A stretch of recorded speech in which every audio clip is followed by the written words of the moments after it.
Hi, boys and girls. Today we're going to be talking about some two-dimensional shapes and the angles that each of them have. Let's start off just by talking about angles. So an angle is formed by two rays that have the same endpoint, which is the vertex. You can see here a couple of the angles that I made, and where they come together, right here, point R and point B, that's their vertex, where they come together. So now let's talk about some of the different types of angles. One of the types of angles is a right angle. So this is an example. This first one is a right angle. It has a measurement of 90 degrees, and where the two rays come together forms a square. Okay, and we call these lines perpendicular.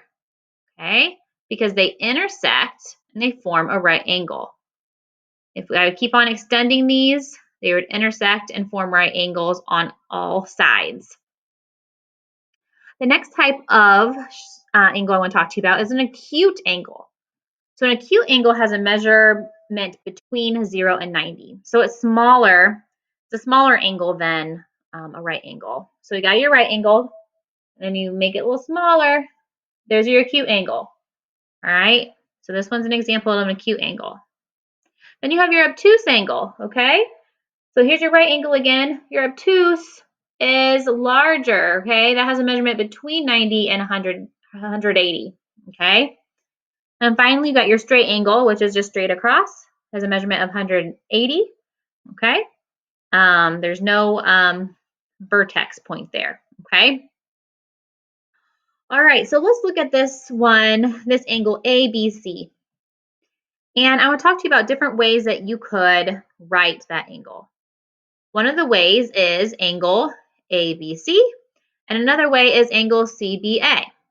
It's always important to make sure that the vertex, in this case it's letter B, is put in the middle of the letters, okay? Down here I wrote angle BAC, and I crossed it off because that's not a way that we would write that angle, because the B should be in the middle of the two letters, because that is the vertex. The vertex is always in the middle. All right, so let's look at this shape. This is a triangle. We call this a right triangle because it has a right angle. So here we have line XY and ZY. Okay, they are perpendicular to each other. And remember we talked about before where two lines come together, they intersect and are perpendicular. That forms a right angle. So let's look at some examples of everyday life perpendicular line segments. So here in the bookcases, you can see here, you got lines that intersect, make a right angle. Same here at the tiles. These lines intersect, they make right angles. Okay? All right, so now let's take a look at some shapes. Okay. So all of these shapes are polygons, okay? They have four sides, but they all have different types of angles. So let's look at the square and the rectangle first. Both the square and the rectangle have all their sides are right angles. All of their angles are right. Okay. Their differences is that rectangles have two pairs of sides that are the same length, and then a square has all sides the same length. Now let's look at this rhombus. So this rhombus, you can see has some different angles here. We have some acute angles. All right, it's kind of hard to tell here, but it's a little smaller than a right angle. Okay, so this is a rhombus and it has acute angles. Then next we have the trapezoids. Trapezoids can look different. Okay, so the thing to know about trapezoids is they have two parallel lines that never meet, but then they have other lines here that do intersect if you would extend them eventually. They can have all types of different angles. They can have right angles, they can have obtuse or acute. And finally is the parallelogram. Parallelograms are unique to their name because they have two sets of parallel sides. So here we have these two lines are parallel. That means that they're extended forever and ever. They would never meet. And same with these two, okay? And here they do not have right angles in a parallelogram. So there's a obtuse angle on either side and an acute angle. All right, so let's try some work with angles now. So wants us to draw angle BAC and then name another angle for BAC.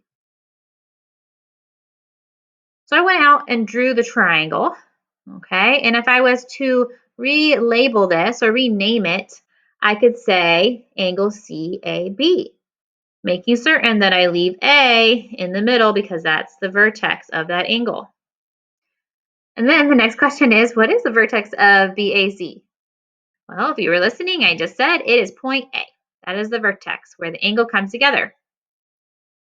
So what type of angle is angle BAC in problem 1? If we look at it, BAC, all right, that is acute. It is smaller than the 90 degrees, okay? That's how we know.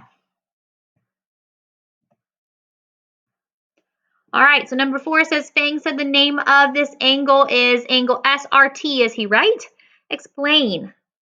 Let's look at this. What is the vertex? S. The vertex always has to be in the middle. Is it in the middle of these letters? No, it is not. Okay? So the angle should have said angle RST or angle TSR. Those would have been the correct answers. Okay, one last final one. It says use the points on the grid below and the line tool to draw a triangle CDE. What type of angle is angle DCE?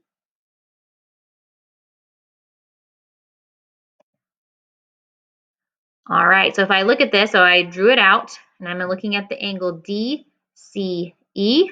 So this is my angle, and it is a right angle. So if it's a right angle, what type of triangle is CDE? If you said right, oop, that should say right triangle. One second, I'm going to fix that for you guys.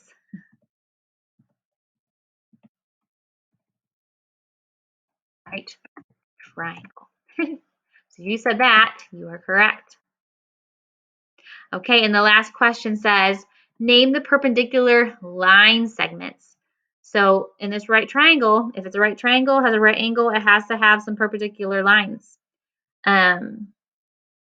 So those perpendicular lines would be CD and CE. Where they come together is a vertex, and they make the right angle. So that is a perpendicular, those are the perpendicular line segments. Okay, so now you can go off and practice this on your own, and I will see you in your small groups.